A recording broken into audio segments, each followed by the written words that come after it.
Welcome to Oops All Segments, the very best podcast hitting your eardrums at this very moment. I'm Kevin. I'm Thomas, and today we are here with special guest from Motorcycle Rocketship and everything else. It's Kelsey Busboom. Welcome, Kelsey. Hello, thank you for having me. So Kevin created a custom bespoke sound effect featuring a bus and a boom. How did you feel about that, Kelsey? I thought it was really good. I'm a nanny, so I know Cocomelon in my Yeah, I was going to say, you knew exactly the source. That's correctly sourced from Cocomelon. Yeah. Now I'm conjuring all of the bright colors, high contrast. Yeah. You kind of went in. As soon as you heard that song, you were in your feelings about it. It was awesome. Yeah. Yeah. My Spotify Wrapped is fucked because it's all children's music. That's all I listen to all day. I had the same thing happen. I own a 50s diner, and I've been trying to slowly build a playlist that is not just like the same, 150s songs. So I'm trying to get like deep cuts and some modern songs reimagined as 50s songs and stuff to put into the playlist. And I've been building this playlist, but I've been building the playlist on my personal YouTube music account. And now I get recommended shit I just have no interest in listening to, mostly just songs that white people stole from black people. But it's it's tough. Can I throw out so Kevin's playlist, it's like Frank Sinatra and Frank Ocean, and Kelsey's playlist is Fred Penner and Fred Durst. Those are your two. I don't know, is that the range of your musical?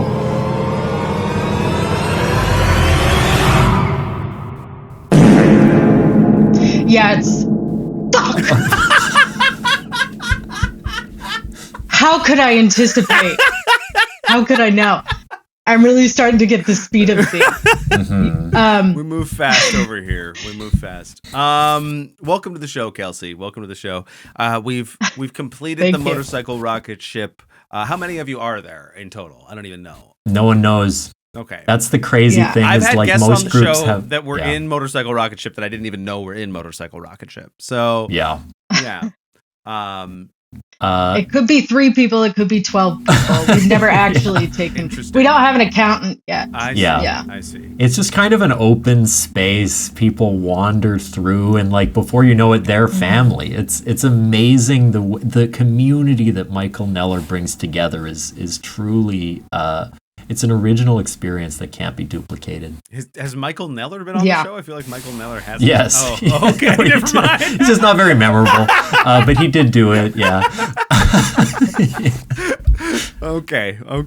It's hard in a room full of mustaches to really stand out. I understand. I get that. Yeah. It's true. Welcome to the show. You live in Chicago. Are you originally a Chicagoan? No, I'm a Texan baby. A Texan baby. I come from the South. Yeah, I was. Yeah. Now I'm a Texan adult. Yeah. And I moved here to do acting and all of that. Fell into comedy, and then I'm still here. Yeah. I'm not going back to Texas. That's for damn sure. Yeah. Everything's fucking bigger there. Right. Oh, it's huge. It really is huge. And the hair is so high, you wouldn't believe it. Yeah.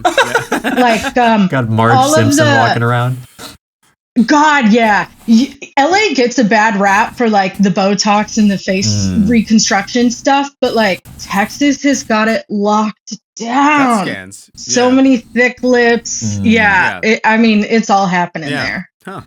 That's the now, new wave. Do you feel that this is sort of a stereotype, I guess, but are people in the South friendlier than people in Chicago, despite the maybe conservative nature of Texas? In general, are people nicer on the street or in a business or something?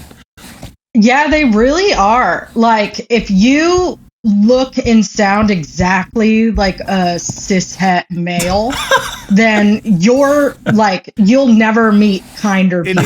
It is funny. My oldest brother he's gone down south for business. He does lots of stuff, and he's very successful, so he's quite affluent, and he talks about how nice everybody is in the southern states. And to be fair, like we're especially he's fully brown, I'm half brown, so like we were like, oh, that's that's a little surprising. You expect, swaths of race. But then I was like, oh wait, no, you're just like rich and hanging out with rich. Of course, everyone's nice to you. He is the model minority. Yeah, exactly. Literally. Yeah. He's the one that they're like, see? Yeah. It's not hard. It's not hard. All you have rich. to do is have your father be a criminal, build a criminal enterprise in another country and profit from it and set you up for success. Or just find a big pit of oil. Yeah, exactly. That's all you need. No, actually. Well, the oil of it all. Well, yeah. Now, Kelsey, we like to start with a check-in. Is there something fun and exciting? What are you into at the moment? What's going on in the land of Kels? What am I into right now? I am playing the new Zelda game, and I am obsessed. Echoes of Wisdom. Very good. Come on. Takes me right back to the pandemic. The Echoes of Wisdom, it's just an absolute blast. It's all I want to be doing all day long. I almost quit my job just so I could stay home and keep doing it. Do you think you could introduce the kids that you nanny to your Switch games and just be like, we're going to play this today? Yeah. There was one day that while the baby was down, I showed the toddler the game, and I felt bad because it was like Cocomelon. Yeah. It's like being like affronted with Cocomelon when you're just looking to chat. Yeah. It's not right. Yeah. Now, the one thing I know about Echoes of Wisdom is that it has an insanely cumbersome menu system where you have to, which is true of all the recent Zelda games, that they've created this long horizontal bar with all the items instead of like a grid or some kind of quick list.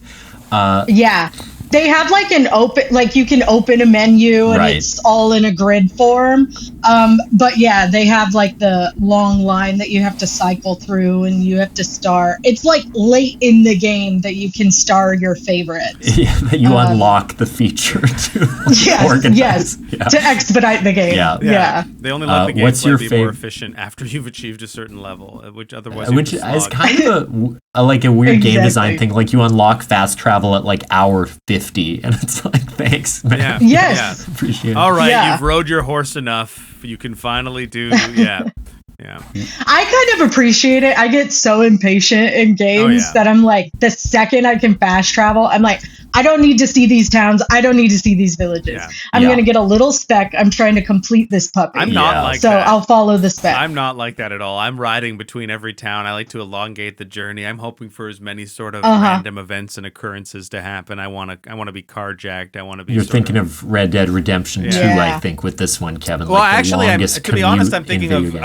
I thought I had Red Dead Redemption 2, but I think I gave it away to somebody at some point in my life. So now I have. I was kind of trying to crave that single player experience, and I don't have a lot of games in my library that fit that. But what still is on my PS5 is Ghost of Tsushima. So I was playing that, and there is a fast travel component that I did not use. I've been riding my horse from place to place, mostly just killing Mongolians. That's mostly all he does. The horse? Yeah. I would argue the horse is party to it. It's bringing me to and from. Sure. It's a sentient being. If I drive you from house to house and you kill people in those houses, I think I'm partly responsible for what you're doing. Specifically, if they're also all of a specific race, which is kind of a weird part of the game. Yes. Yeah, you did say all Mongols. Yeah. Well, and that's Kevin has a mod that allows him to identify the ethnicity of enemies so he can pick and choose which ones to kill. What have the Mongols done, those fucking pigs? It's like, oh my God, calm down. It's historically accurate. Yeah. To change the subject, Kelsey, do you like to summon the bed, or what's your favorite object in Echoes of Wisdom? The bed is definitely up there. It creates a perfect little step ladder. I love the little fire guys. And then I like the wizards. Yeah, beautiful. The Wizrobe? Is that what they're called? Yeah, okay. That sounds right. My check-in is also video game related. I'll make it quick because we're time limited today. But I got Street Fighter 6, which I love. Oh. Got it on the Switch. Ooh. I already had it on PS5, but Is I this wanted one of it those ones you portably. bought from like Costco for no money or something or whatever? it was? No, this was one of the eBay purchases. So, Kelsey, I had a manic episode last month. I bought about 7 different games from used sellers. I couldn't stop. I became addicted to hunting them down. But one of them that I got was Street Fighter 6, and I love it. But what happened was I have one character in the game that I'm pretty good with, Zangief, and I played my ranked match with him, and I won all 10 of my placement matches, which is horrible because the game has now vastly overestimated my skill, and it doesn't limit it just to this character, but any new character I try, it's like, well, obviously you're like a platinum level player because you won 10 games. And so it's basically rendered the entire online game unplayable for me because no matter who I am, it's just putting me against people that are way better than me with every... It's used that Zangief evidence to just like raise my global performance. You've been judged on your most Zangief day. Yeah. And now everyone don't don't judge me at my if you don't love me at my Dulcine, at my Dulcine, you don't deserve me at my Zangief. So like that, but it genuinely broke my heart because I was really excited to have the game again, and it has the system where if you win, your rank goes up quicker. It's like exponential. But if you lose, it goes down very slowly because they don't want to be too punishing. So it's actually very hard to get so you can't just lose 10 times and I have to lose like 100 fucking matches for it to understand that I'm bad. It sucks. Do you also suffer from the affliction of being really good at something right up front and then really degrading in quality as you move on? Yeah. Well, like, I think what I find is because I'm not that good, sometimes I will win a match or two against a person because they won't expect me to play the way I play. Because if I was skilled, I would be more strategic and like do less like spammy moves and stuff. But because I'm kind of new, I can sometimes squeak out a win or two. Right, and then once they realize like conventionally, you're not playing.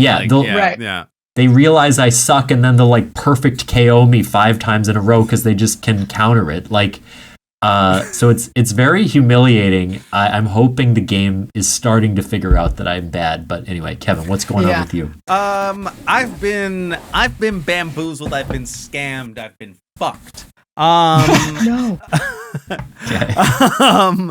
No, a little while ago, Kara's so I have 3 cats. My partner Kara and I live together, and she wants another cat. She's been having a maternal crave over the last little while, which I will only satiate with felines and nothing else. But the truth is a little probably about like 6 months ago, she was struggling with some depression and stuff, and she was like, I really want a cat. And I was like, look, we're not going to get a cat right now. This isn't the time. You're not feeling well. We're very busy. Let's not make this decision now.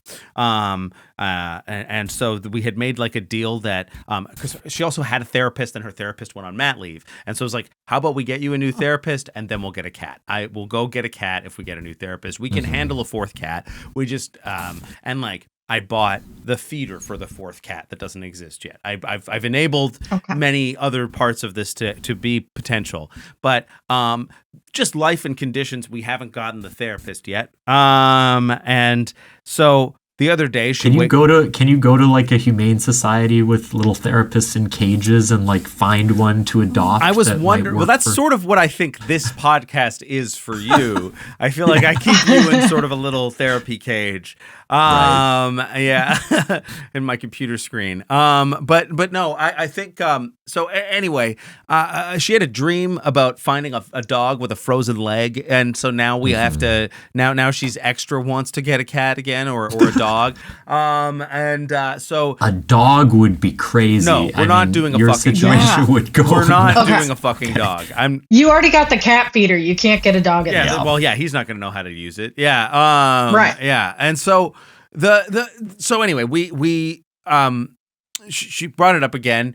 about wanting a cat. And I was like, well, we did talk about this other thing. And I had to kind of be the bad guy of saying, like, not yet, because we wanted to solve this other thing, right? And she's like, oh, yeah. But, like, come on, stop telling me we can't have a cat. And I was like, here's what I'll do. I'll book, this was such a huge fucking mistake. I'll book us a time to go to the cat cafe that is in town. And we can go hang out with these cats that need to be adopted. We're not going to take one home. So I spent $30. I'm sure your impulse control will be really good when you get to a huge swarm of adorable animals. Yeah. So I spent $30 to make the booking to go there. We go there. We go in. And there are like 13 fucking cats in this place, and they're adorable. One of them's having a nightmare time because she's angry all the time, but the rest of them are very sweet.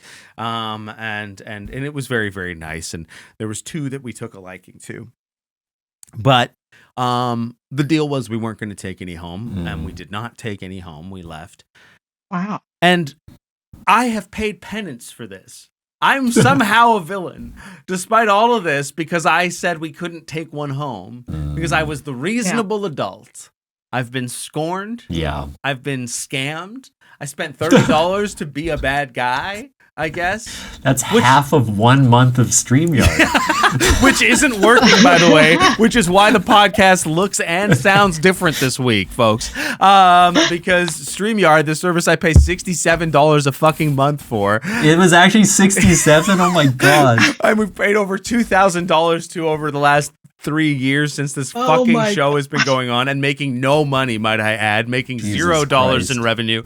The money that I've paid to have the show up is worth nothing to StreamYard. They don't give a flying shit about us. And when I sent them an email about why it was down today, they told me I should check their website to make sure it's up and running, which I did, and it says it's up and running, but it's not. It's not up and fucking running. So fuck you, StreamYard. Okay. That's how I'm feeling today. From now on, we might do Google Meet for the podcast. We'll see if this could be the new trend. Yeah, we'll screen. Kevin, we got to spin the wheel. We only have so much time today, so Kels, we're gonna do our first segment. Here we go. Woo!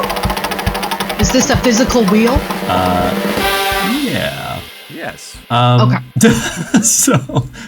Okay. I have to do this one because it's a really good fit for our guest today.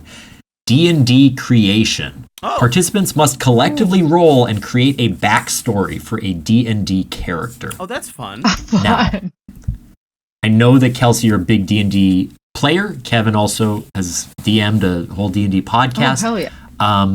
However, I'm thinking because of our time constraints, it may be good to do like a pre-generated character that we come up with the backstory for. I like that. Great. So I can pull up like a D&D character generator and see what we get. Kels, while I'm doing that, tell us about one of the D&D roles that you have created. Anyone who you're excited about. You know, one of my favorite characters is a character that I'm playing right now. We're doing a campaign where it's in space. It's kind of Star Trek-y. It's episodic. We're all playing pretty low status characters on this ship. We're on the lower levels. They send us out on the jobs that the elite teams are too busy to deal with. And her name is Tammy, and she's kind of inspired by every single Southern woman I've ever met. Her name is Tammy McGraw, and her son is Toby Keith McGraw Urban.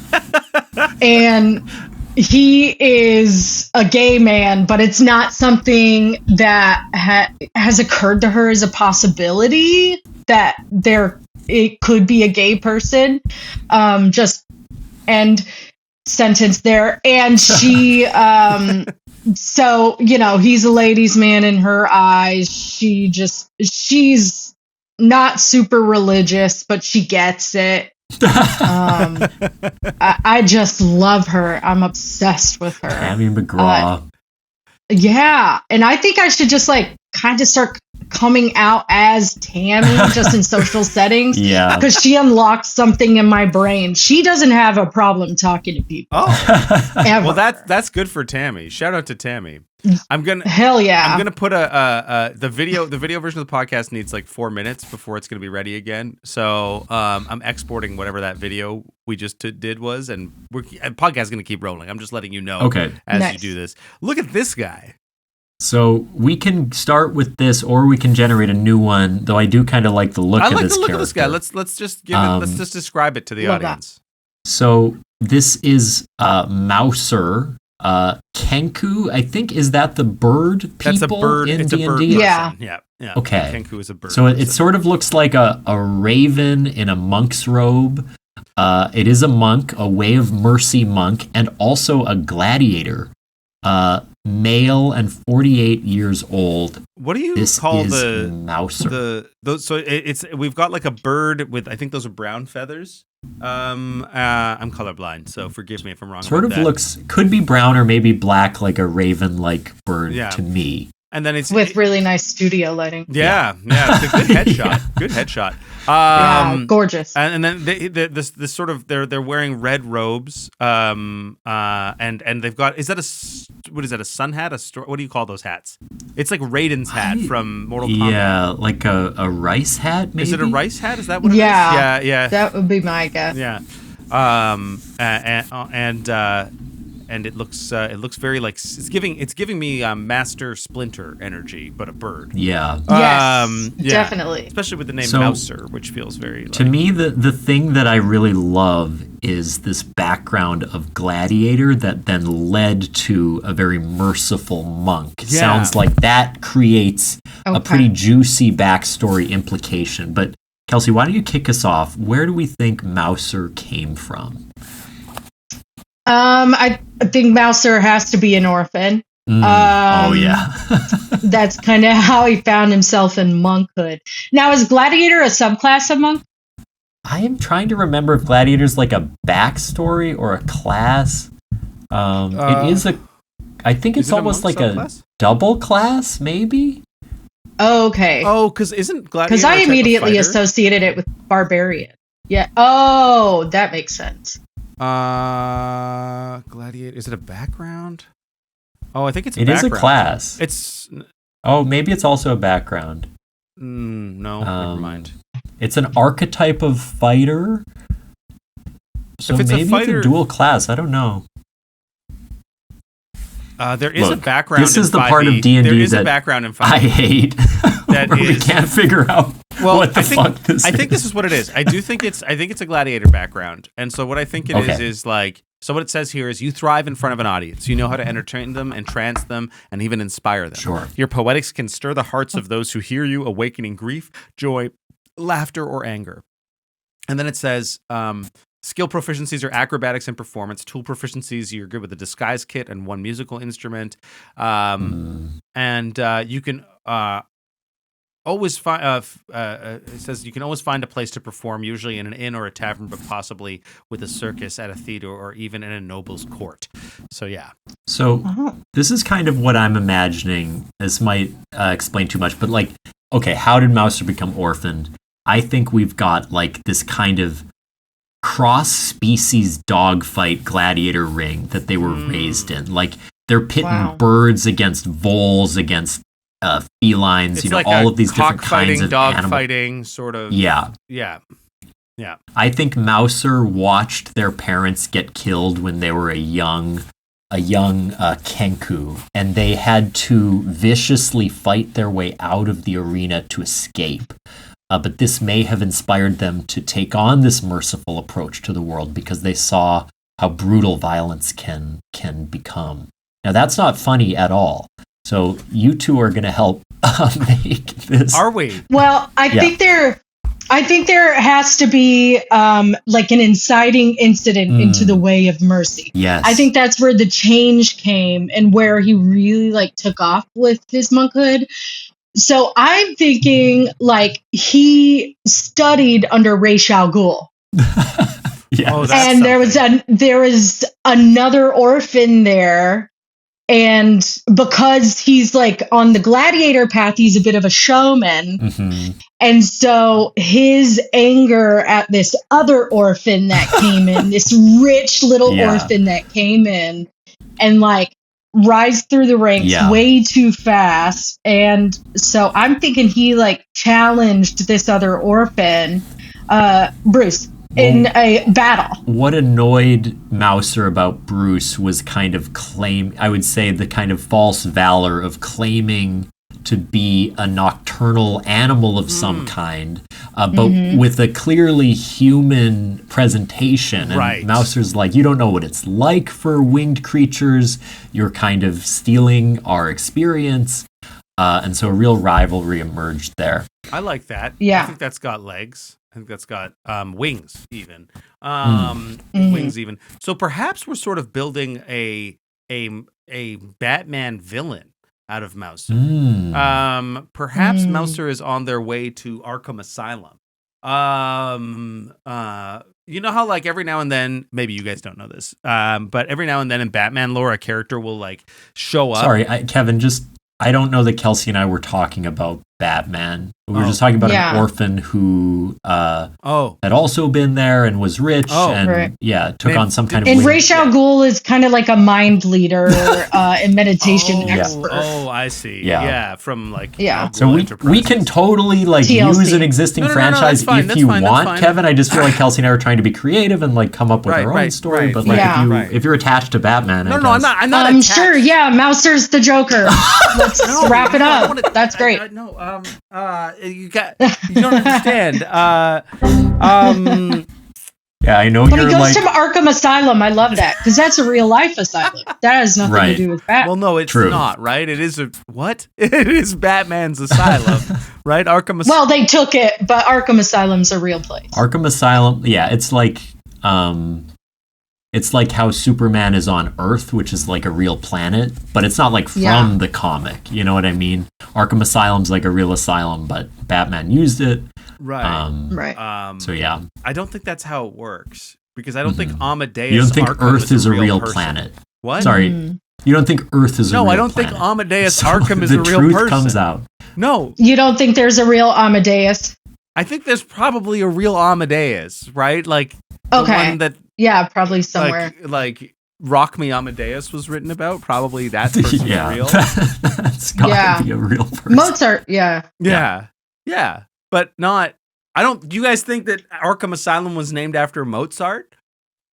We don't have time to get into this, but I want to know, Kevin, in your little fantasy, what is Mouser's villain? A merciful supervillain is pretty interesting to me. So I want to hear your take of how this Mouser defeats the Bat. I think that mercy, by the way of like, they might think that mercy is like a short life is a mercy because life is pain, life is suffering, life is a constant fight in an arena, scrapping with your own brothers, your own sisters, your own family, your own kin, for a chance at survival. That's what life is, and the true form of mercy is a form that where you're no longer alive, where you no longer have to suffer the ails of this world. So Mouser is simply here to hunt down and provide mercy to those who have to suffer through life. Mm-hmm. Wow, that's beautiful. And that's gorgeous. Just to close out, Kelsey, can we hear a little bit from Mouser? I just want to know his voice and what he might sound like. Yeah, I think given he's like, "Hey guys, y'all want to go into the ring? Let's have a fucking fight!" Wow, you can hear the pain in his voice that he's been through so much. And because he's a Kenku, he can like do the voice echo, so you hear that many times. Hey guys! Hey guys! Hey guys! Hey guys! Yeah, boys! Yeah, boy time! Boy alert! Yeah, that's really good. He says boy alert. Boy alert. Boy alert. That's when, me and my friends walk into the club. Boy alert. Who do you call Lad alarm boy alert. tiny boy? and were frightened in the dark. That's me, I think. Mother. Okay. Don't remember what So that's you? I don't know what that's from, but it's definitely my voice. Kelsey, it's time for your segment. Would you like to tell us what you've brought today? Yes, I brought a segment. It's called Friendly Ops, the Pod Ops segment. So I'm going to give y'all a topic to debate. Okay. And then I'll assign you for or against. Great. And then you'll have an opening statement, a rebuttal, a response to the rebuttal, and a closing statement. Okay. And your job is just to convince me of your side. Easy. Okay. Yeah. So I wanted to give the debate up to y'all. Do you have anything? I wasn't sure if this was a family podcast. Like, should this be family friendly, or should we get really intense and get taboo? We can get pretty serious. Family friendly. No, we can get pretty tense. Yeah, let's keep it extremely G-rated. No. I mean, outside of the fact that our mothers versus blue are our biggest fans, yeah, we could chocolate versus vanilla. Then toilet paper. Yeah. Should it go over or under? Okay. When you're pulling it. Over 100%. Well, Kevin, we don't get to decide what positions we take. Okay, never mind. You can put me on the other side then. So, Kevin, you'll do under, Thomas over. That's fair. Great. Yeah. So let's do a 30-second opener for each of you, opening statement. And just really let me have it. Yeah. All right. So, Thomas, do you want to go first? Yes. All right. Kelsey, imagine this. You're sitting on the porcelain throne and you need to clean yourself up. To your left is the material to do so. But it has hidden its access point behind the roll in such a way that at this moment of vulnerability and weakness, you are clawing, pulling, trying to get just a piece of salvation. I propose a better way. Hang the toilet paper over for easy access, a quick spin from the fingertips, and you can get as much as you need. Beautiful. That's your time. Thank you. Kevin, opening statement, please.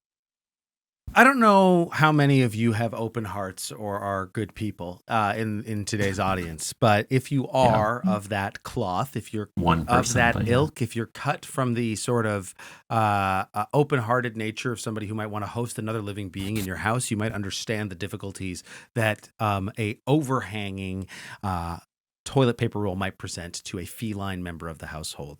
It's a toy, it's a tease, it's a horrible way to treat a living being, because what's that cat going to do? That cat's going to go, they're going to bat down the toilet paper, and then you're going to admonish them. They're going to treat them like it was their fault because you decided to hang a toilet paper over. Now, and that's your time, and I'm so sorry. So Thomas.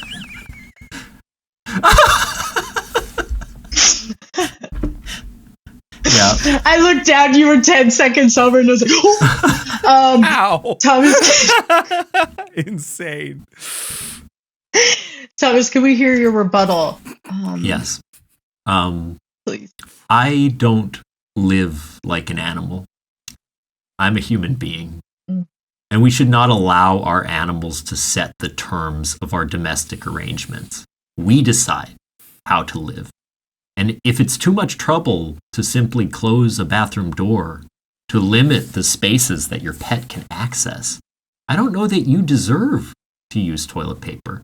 I think as soon as you let the creatures that inhabit your home call the shots, you have to have a stinky ass forever. That's my time. Thank you, Thomas. Kevin, would you like to respond?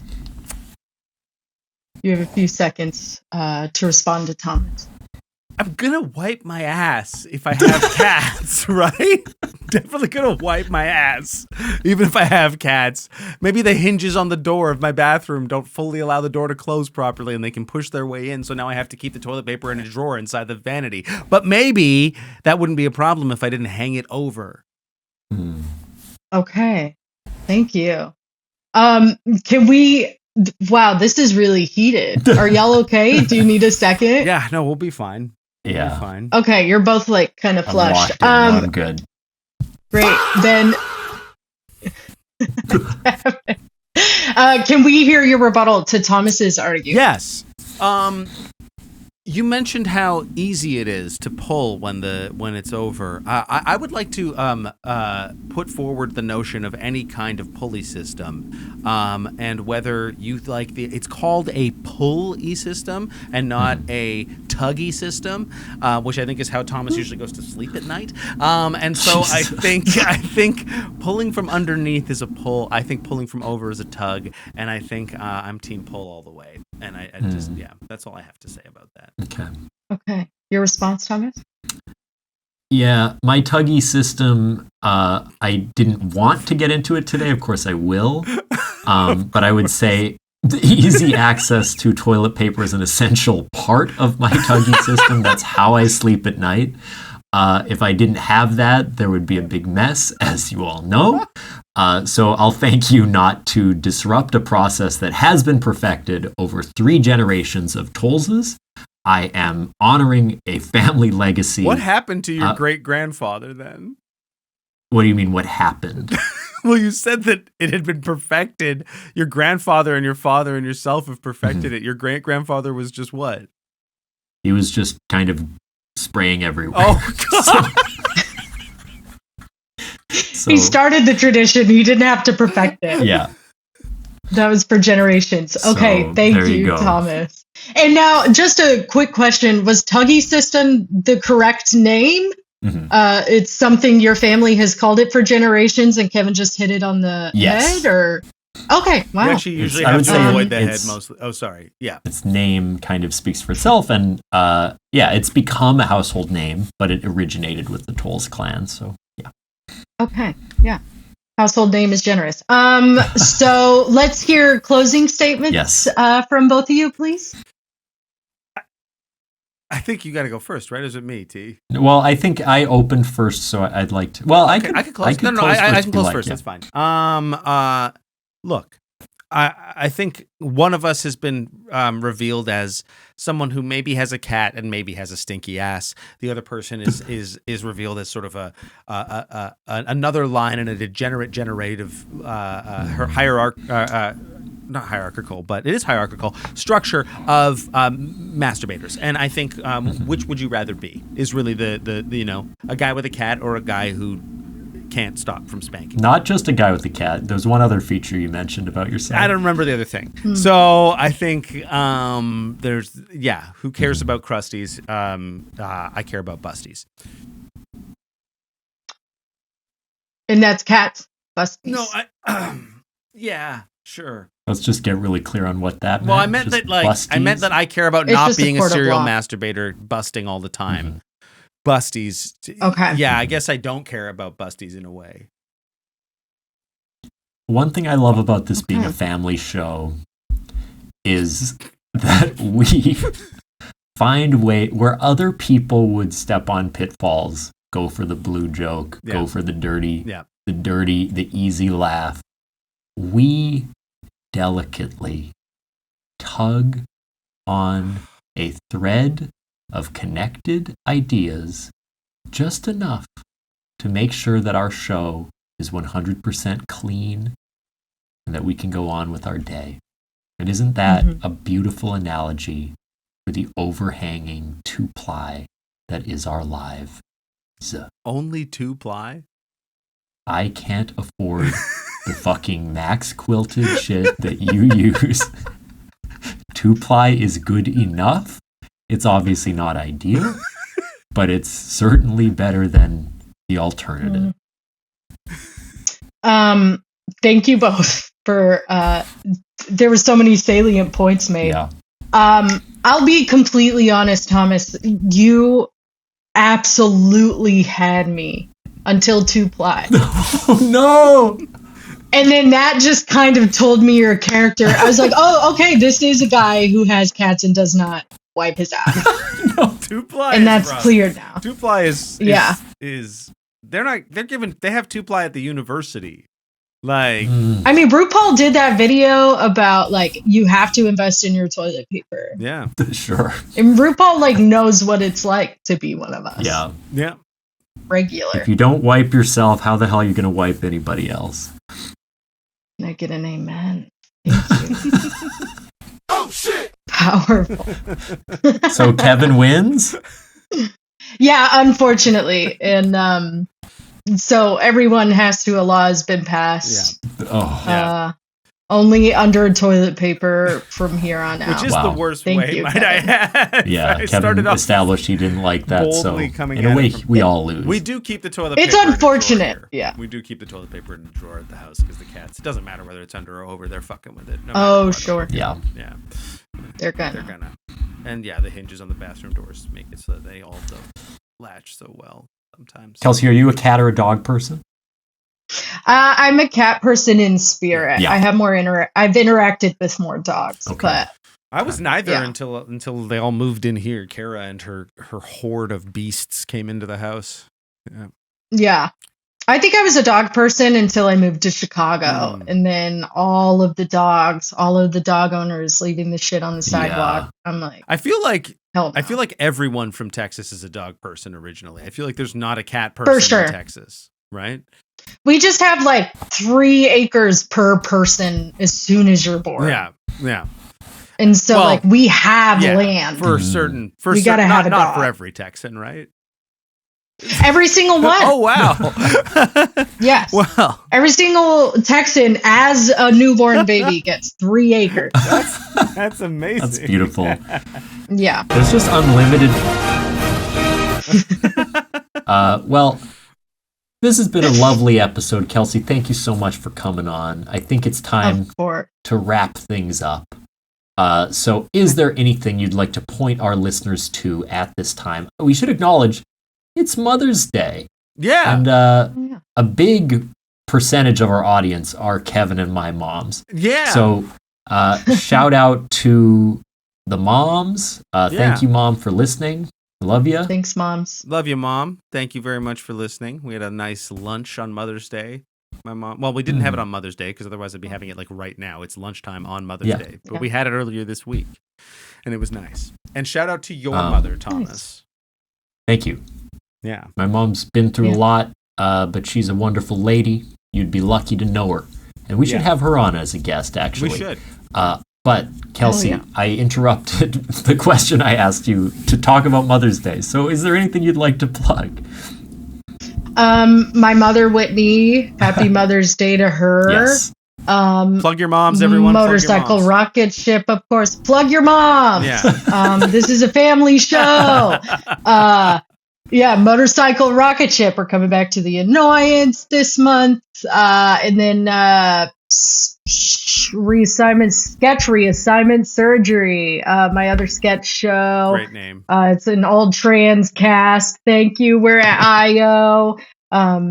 Name courtesy of Evelyn Lawrence. It's Friend a of the show. very fun show. All sketch. Love her. So, yeah, that's about it. Yeah. Amazing. Wonderful. Those sound Yeah. great. Those Yeah. sound great. If you are in Winnipeg, you can keep your ears to the ground with Club Soda Improv. We'll be doing 2 shows at the Winnipeg Fringe Theater Festival. You can check out The Truth Is Out There, an improvised X-Files. We'll be doing that. I've been doing a lot of research and watching a shitload of X-Files. And then also, we're doing an improvised Love is Blind called Love is Blank. The X-Files show is happening at Venue 4 at CCFM, and the Love is Blank show is happening at the Gargoyle Theater as a BYOV show, and we'll have a ton of performances with different guests and stuff like that throughout the Fringe. So check that out. You can also catch me probably floating around the Big Improv show in Four Hearts. Those are 2 other shows that'll be playing. And so yeah, check those all out. Keep your eyes peeled to Club Soda Improv or Kevin Ramberran on social media. You'll get what you need. Nice lineup. Thank you. T, do you have anything else? Just the usual Trigger Happy on Saturdays, Motorcycle Rocketship, once a month, The Annoyance. Also, my friend Adam and I are in a duo of improv called Superego Improv. We'd love if you followed us so that we can get more gigs. But yeah. Now, this has been a wonderful episode, but I feel like it would only fit if we could have Mouser do our outro. So, Kelsey, can we hear just a little more from Mouser as we say goodbye? Thank you, everybody, for coming out to the family show today. We love having y'all out. Happy Mother's Day to the mothers out there. Plug them up. Plug up your mothers. Whoa.